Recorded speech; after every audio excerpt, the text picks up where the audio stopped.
is a magnificent. I mean, it's not a permanent structure, but you had to apply for it. It was built by CARE. And I hear that CARE has done a lot of these across the area, but what you had to do is you had to apply. You had to apply for it. First of all, you had to know it was available.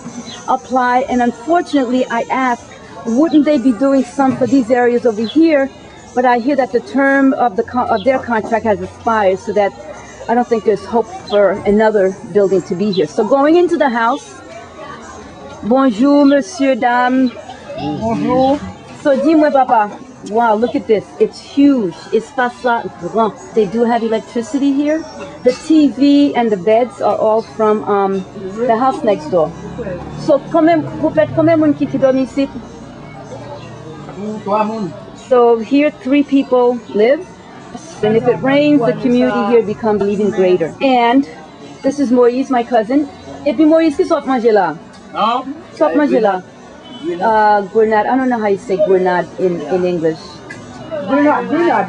You think it's just grenade? It's the same name, huh? Yeah, it's the same name. Same name. All right.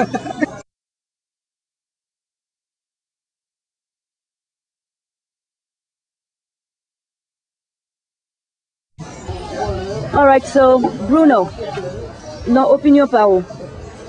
Qui moyen qui meilleur pour nous rebâtir Haïti? What do you think is one of the good ways to rebuild Haiti?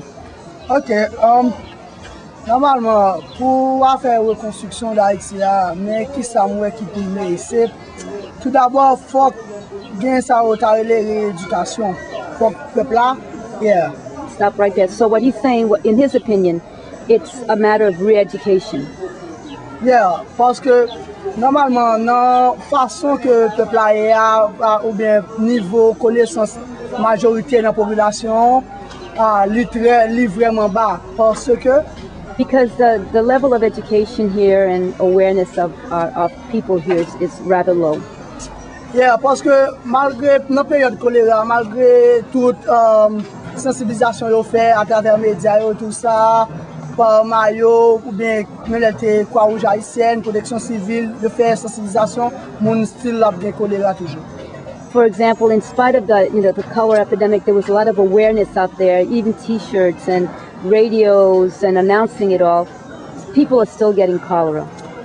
Yeah, et de plus, yo sensibiliser moun yo sur question comment pour gérer fatra, yo faire séance de séminaire pour yo former moun yo, mais malgré ça, il y a moun qui toujours été incrédule. And they've educated folks about how to recycle the trash, but still we don't see enough of that being done. Yeah, et puis ça que pour ta faire encore, n'a fait faut que l'État haïtien ta gagne yeux soit faire construction. And what's also important is that the government in Haiti have an oversight, needs to be in charge of the reconstruction effort. C'est que moun yo côté qui pas doit construire parce que pas de zonage qui fait. For example, people are rebuilding, but they're building anywhere because there's no zonage, no demarcation of zones where one can build and not. Yeah, parce que non zone boy ici même nous gain qui pas trop loin nous, moun yo construit tout pour les rivières là et ensuite tout pour les ravines et même dans flamand yo tout côté que yo pas aller construire. So what Bruno is saying here, like in his area, in the backyard of his house, my house also, there is the river, which we call Iviafo.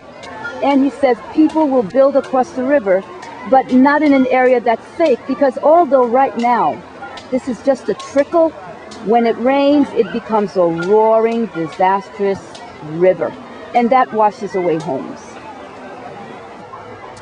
Et puis, quand on le barre encore tout, nous pouvons faire reconstruction, il faut que l'État tout, il y a un plan de reconstruction. Par exemple, dans le plan, il faut qu'il n'y ait pas quitter que c'est moun qui a levé un bon matin pour moun faire petit caille pour arrêter. Il faut construire des buildings pour moun capable de connaître, louer chaque famille doit louer un petit appartement dans le building pour éviter ça la bidonvillisation parce que nous en Haïti dans la zone défavorisée nous construit en domino c'est-à-dire qu'ils collent puis une sur l'autre. Par exemple pendant le tremblement de terre là Un caille doit tomber là, l'autre là tape safe, mais à cause de caille qui tombe là, il passe prendre l'autre là, il crase caille là. Mode de construction ça, c'est ça qui cause tout un pile monde qui est mort, en pile caille crasé, qui est en pile dommage ou bien encore dégâts. Hey, and the government should take charge of the type of constructions that's made. It'd be ideal if they could construct very sturdy homes. By the way, this is the gournad that they were eating. It's just right on their tree, right there, you know, right adjacent to the house. Pas faut goûter. Not for to goûter, but I'd like to taste it. Mais est-ce que c'est douce? Non, pas tout à fait. Okay, not really sweet. I'll save it for later then. Merci. Okay, so for the Marie, où l'école qu'on y a? You're in school, hein? Oui. How many more years pour finir l'école? Combien de temps pour finir l'école? 4 ans. Et qui espoir? What do you hope to become? Qu'est-ce que tu as aimé faire? D'abord, mais avoir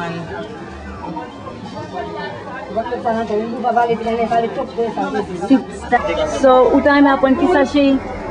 You'd like to learn what? And it's often, a nurse. It's often kind of hard for them to determine what they want to do because they don't have guidance counselors. I mean, they don't see what's out there in the world. So you ask them and they have to think a while, what do I really want to do? But here's one who just finished school. Tu finis l'école ou tu pas fini l'école? Non, après le tout. So she's in her last year of school. Et qui non? Moi aussi. Okay, the one. All right, I hate to take people out of their space. Like the merchants I was talking to, you can't say, let's go to a quieter spot because they need to be there for this business. But I asked Mo and T if she would come to a quieter area so that we can talk.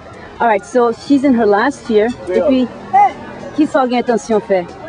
Médecine. Alors, so she wants to go into medicine. So, qui intention, qui j'en quoi faire ça arriver? How do you plan on making that happen? Comment? Qui j'en vois faire ça arriver? Qui intention pour faire pour une médecin? Mal dans cours. Qui côté? Take some courses where? Qui côté? Bon, beaucoup comme. Si. Kiskeya, université Kiskeya. Qui université? Kiskeya. There's a university Kiskeya. Et combien ça coûte? Beaucoup comme ça. See, I don't know how much it costs yet. This is the same thing with our young kids aren't being able to plan ahead because you don't have the guidance counselors in the schools. I mean, what's real, what's not real, and how do you get the funds? All right, so merci. Qui ça peut penser que pays a besoin pour remonter? What do you think the country needs in order to rebuild? Pour les bons étudiants. Good students. Pour les bons élèves qui ont étudié pour aller à l'école. You got to get the kids to school and they're learning. Pour les... Alors, bon étudiant et qui ça encore? Pour les bons travail. Bon travail. Good work for the people. So, merci beaucoup.